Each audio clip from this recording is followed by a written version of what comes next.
Welcome to the January 2023 Star Wars Canon Update. This month we got the first 5 episodes of The Bad Batch, a new audio drama, and 10 comic issues, so let's dive in. The Bad Batch is back and in pretty good form so far. I really enjoyed the first 3 episodes. Revisiting Sereno and Dooku's palace was a great jumping off point, and the story following Crosshair and Cody was especially good. Episodes 4 and 5 were more one-off adventures that were still enjoyable, but didn't have a ton of change for the characters in my opinion. If you're watching this video, I assume you've seen all those episodes, so I won't cover them too much here. You can check out all my episode reviews in the cards. Moving into the High Republic era, the Battle of Jeddah audio drama by George Mann was released as the very first new Star Wars story of 2023. I'm not wild about the audio drama format, but I did enjoy the story being told. Peace talks between the planets Irem and Arano fall through and lead to violence thanks to manipulations by the Path of the Open Hand and other interested parties. And one of the Nameless gets loose on the streets of the Holy City, which was a nightmare. This definitely felt like a critical part of High Republic storytelling that will ripple out into the following books and comics, more so than the Tempest Runner audio drama that came out in 2021. If you want to listen to the audio drama for free, you can by signing up for an Audible trial at the link in the description or by visiting audibletrial.com/Star Wars Explained. The High Republic issue 4 was a perfect companion for the Battle of Jeddah, visually showing some of the events from the audio drama. The Herald of the Path of the Open Hand visits the Convocation of the Force, where he makes insane demands based on the Path's theory that using the Force throws the galaxy out of balance.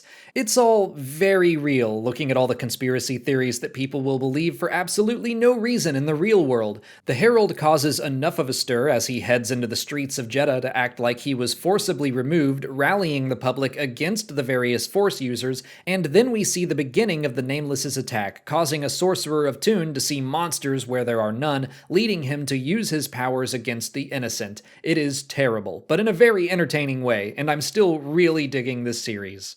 The Blade issue 2 continued to be really cool. I still love Porter Engle, and getting to see him in his prime is great, but I also like exploring his past and seeing who he was as a Padawan. He and his fellow Jedi, Barash, consider themselves to be brother and sister. They grew close as younglings, and they didn't want to part as Padawans, so they purposefully didn't live up to their potential when they were separated until the Jedi Order permitted them to remain close. They're clearly codependent and rely on one another to fill in the gaps of their own skills. It's not a bad thing to let someone's strengths make up for your weaknesses, but they are actively choosing not to grow so they can stay together. It's very interesting. In the present day of the story, they're working to resolve a conflict and don't know who to trust, and they're not given the time to figure it out before an army of mercenaries arrive to escalate the fighting.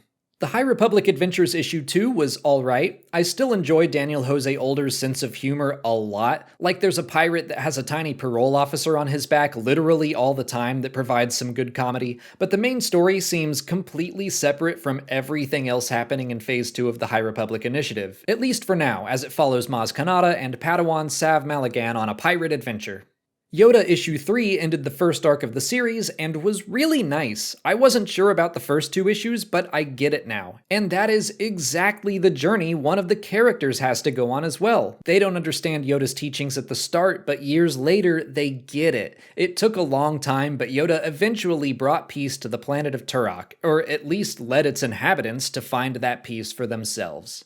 Star Wars issue 30 is the perfect transition back into the Skywalker saga era because it connects heavily to the High Republic. Luke and his friends accidentally found their way to the old Nihil headquarters called No Space in issue 29. The Enforcer droids seen in the Fallen Star attack them until they are rescued by the survivors of a lost fuel convoy from 2 centuries earlier. It looks like they're made up of old members of the Nihil as well as anyone unfortunate enough to have become trapped in No Space, which is currently inescapable through hyperspace. I like this development a lot, getting to see the 2 eras intermingle so much.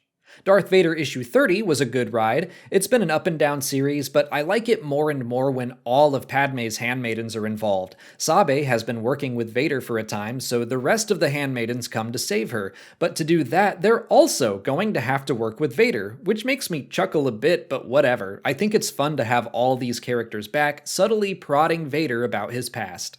Bounty Hunters issue 30 really picked up some steam. It was great. I've been frustrated with the Valance being forced to work for the Empire storyline, but now he knows the Empire has been lying to him about the people they promised to let live if he cooperated. They're all already dead, so Valance turns on them in spectacular fashion and rejoins the Bounty Hunters. I am very pleased to have him back with them, but Darth Vader is not, and the issue ends with the Sith Lord confronting the group. Dr. Aphra issue 28 was a blast. Again, Sana and her crew attack Domina Tag's ship in a fantastic sequence, but their assassination attempt was simply a ruse to confirm Ronan Tag's duplicity. Domina kills him for real this time and erases all of Aphra's debt. Sana and company then find Foe, who says they know where Aphra/the Spark and Kira are, and it's the old abandoned space station from the High Republic and the Rise of Kylo Ren comics, which is chilling. I still love this series. It is crazy and wild and pulpy and funny, and did I see a Gurren Lagann reference in there? Han Solo and Chewbacca issue 9 was another fun, pulpy time. It still feels very much inspired by the old serials, with a solid cliffhanger every issue. Last month, Chewie fell off a train on Coruscant to his death, until this month when he immediately grabbed onto a speeder and was fine.